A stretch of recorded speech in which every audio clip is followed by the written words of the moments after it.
Wala pa ring galaw ngayong off-season ng New Orleans Pelicans. Kung susumahin natin ang nangyari sa nakalipas na mga buwan, halos wala pang paramdam ang kupunang ito mga idol. Makikita natin na same roster ang dadalhin nila at may nawala pa nga sa kanila na isang magaling na rebounder na si Kevon Looney na lumipat na sa Los Angeles Lakers. Bagamat pinapirmang muli si DeAndre Jordan para maging veteran presence, mananatili na ang karamihan sa mga dating players mga idol. Well, last season ang kartada nila ay nagtapos lang sa 26-56 win-loss record. Sila ay napako sa 11 seed sa Western Conference at nakakalungkot man sabihin mga idol, hindi sila nakakuha kahit man lang play-in tournament spot. Napagiwanan sila ng mga kalaban nila. Pero sa kabila ng masalimuot na season, may isang silver lining tayong nakita mga idol. Yung last season kasi ay ang pangalawang pinakamaraming nailaro ng kanilang superstar na si Zion Williamson sa buong career niya mga idol. Naglaro siya ng 62 games. Malaking bagay yan dahil alam naman natin ang kasaysayan ng injuries niya sa liga. At ngayon papasok sa bagong season, susubok muli sila bitbit ang same roster at malamang same starters mga idol. Pero ang malaking tanong ng karamihan at siguro tanong nyo rin, kakayanin ba nilang makaangat ngayong taon o mauulit lang ang trahedyang nangyari sa kanila last season? Ano pa ba ang kayang ibigay ni Zion Williamson sa kanyang koponan para madala sila pabalik sa playoffs? Sino ang kanilang magiging starter at malalim ba ang kanilang bench depth para makipagsabayan sa mga naglalakasang koponan sa liga ngayon? Well, yan ang mga hihimayin natin ngayon sa video ito mga idol, kaya tara diretso na tayo. Well, bago natin tignan ang hinaharap, kailangan muna nating himayin ng malalim kung ano ba talaga nangyari sa New Orleans Pelicans noong nakarang season. Bakit nga ba sila lumagpak sa 26-56 win-loss record at napako sa 11th seed?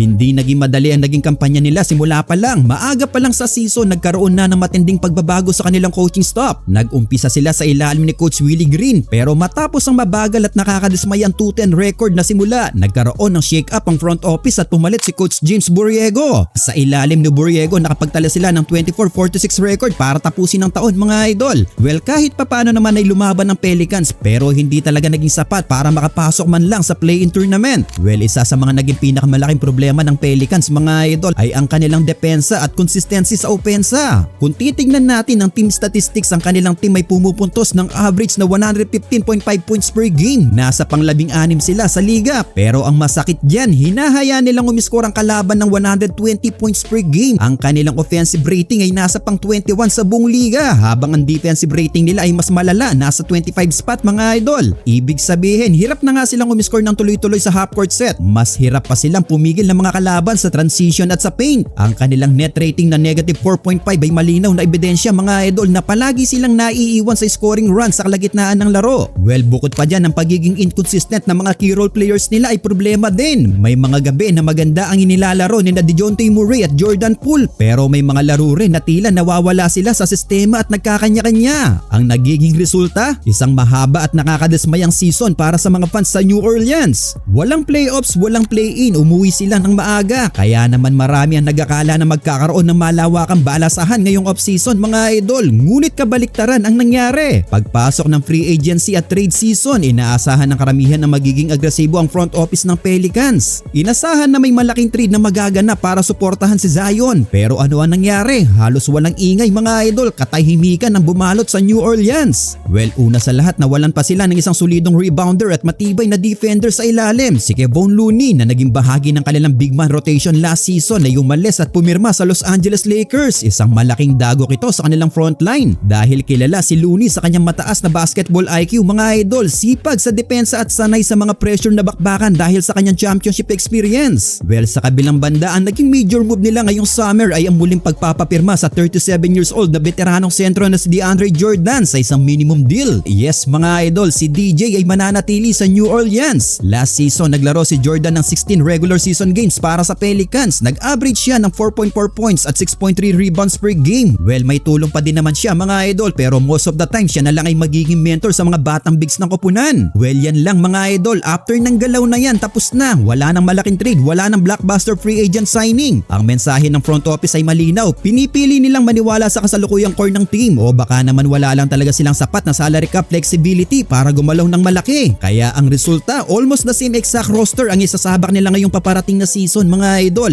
Ang malaking katanungan ngayon, uubra ba ang discarding ito? Ngayon pumunta tayo sa pinakamahalagang piyesa ng New Orleans Pelicans, walang iba kundi ang kanilang franchise cornerstone na si Zion Williamson. Well, kung may isang napakagandang balita na nangyari last season, yun ang pagbuti ng health at availability ni Zion Zion. Naglaro siya ng kabuuang 62 games. Kung susuriin natin ang kanyang kabuuan ng kanyang NBA career mga idol, ito ang kanyang pangalawang pinakamaraming laro na nailaro sa isang season. Napakalaking improvement nito kumpara sa mga nakaraang taon na palagi siyang suki ng injury report at naka-civilian clothes sa bench. Sa loob ng 62 games na yon, nag-average si Zion ng solidong numero, 21 points, 5.7 rebounds at 3.2 assists per game, shooting 60% from the field. Mataas ito mga idol. Nakapagtala rin siya ng total na 60 steals at 34 blocks. Ipinakita niya na kaya pa rin niya maging isang napaka-efficient na slasher at finisher sa paint. Pero mga idol, kailangan natin magpakatotoo dito. Ang 21 points at 5.7 rebounds para sa isang franchise player na numero 1 option sa opensa ay hindi sapat para makapasok sa playoffs sa napaka-kompetitibong Western Conference. Well, ano ang kailangan gawin ni Zion ngayong season para madala sa playoffs ang koponan? Well, una mga idol, kailangan niyang umangat bilang isang vocal at absolute na leader. Hindi na sapat na pupuntos lang siya sa loob ng paint at umaasa sa kanyang lakas. Kailangan niya maging extension ng court sa loob ng court. Pangalawa, kailangan niyang pagbutihin pa ang kanyang rebounding effort. Ang 5.7 rebounds para sa isang power forward na kasing laki, kasing bigat at kasing lakas niya ay mababa kung ikukumpara mo sa ibang elite forward sa liga. Kailangan niya makipagbrasuhan sa ilalim lalo na't nawala si Kevon Looney mga idol. Well, kung gusto ni Zion na dalhin ng Pelicans sa susunod na level at makangat sa standings, kailangan niyang ibalik ang kanyang MVP level form at aggressiveness. Kailangan nating makita ang Zion na umaatake ng walang takot, kumukuha ng foul at nagdi-distribute ng bola kapag dinodoble siya ng depensa. Dahil sa dulo ng araw, ang katotohanan ay ito mga idol. Kung gaano kalayo ang kayang marating ng katawan at isip ni Zion Williamson, ganon din kalayo ang mararating ng New Orleans Pelicans. Kapag nag-underperform siya, asahan na natin babagsak ulit ang team. At dahil walang malaking pagbabago sa roster, sino ang aasahan natin magiging starting 5 ng New Orleans Pelicans ngayong season mga idol? At malalim ba ang kanilang depth para makipagsabayan sa 82 games grid ng NBA? Well, sa point guard position, siguradong hawak pa rin ito ng veterano si DeJounte Murray. Si Murray ang kanilang primary playmaker at sana ay maging anchor ng perimeter defense. Kailangan niya maging mas kalmado sa pagpapatakbo ng plays at ilimit ang turnovers. Kasama niya sa backcourt bilang shooting guard o combo guard ay itong si Jordan Poole. Alam nating lahat na si Poole ay may kakayahang mag-init at tumiscore ng sunod-sunod na tres on any given night. Pero ang pangunahing problema sa kanya ay ang magulong shot selection at ang pagiging liability sa depensa. Kung makokontrol ni Coach Borrego ang gigil ni Poole at magagawa siyang efficient scorer sa half court, napakalaking sandata nito para sa opensa nila mga idol. Sa wing positions naman, nandyan ang isa sa pinakamagaling na 3-and-D players at perimeter stoppers sa liga na si Herbert Jones. Si Herb ang inaatasan palagi na dumipensa sa pinakamagaling na scorer ng kabilang team. Mula sa mabibilis na guards hanggang sa malalaking forwards, ang kanyang depensa ang nagbibigay ng balanse at nagtatakip sa mga butas ng starting unit nila. Kasama niya sa power forward position siyempre walang iba kundi si Zion Williamson. At sa center position naman ay posibleng itong si Derrick Quinn ang ilagay nila. Ang kanilang rookie last season na nagpakita ng potensyal ng kanyang laro. Napabilang sa all-rookie second team at siguradong may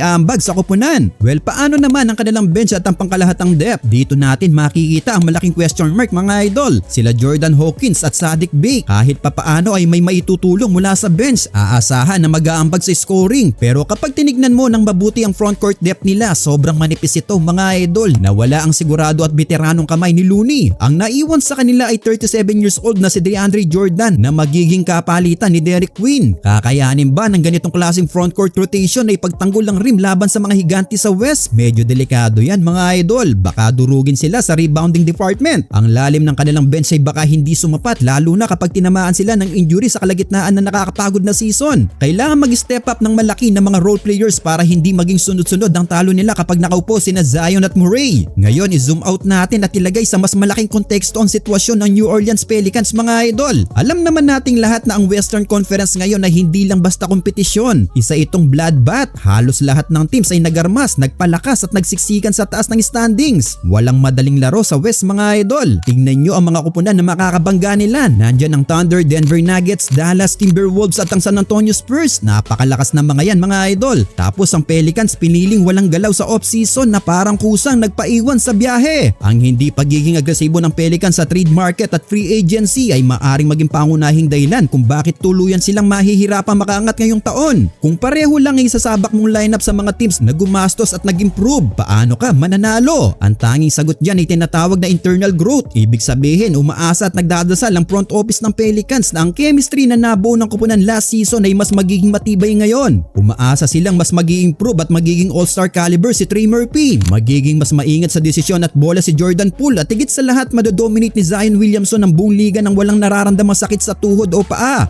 Well kayo mga idol, ano ang masasabi nyo sa same roster ng New Orleans Pelicans na ito? Kakayanin ba nilang makasabay sa Western Conference?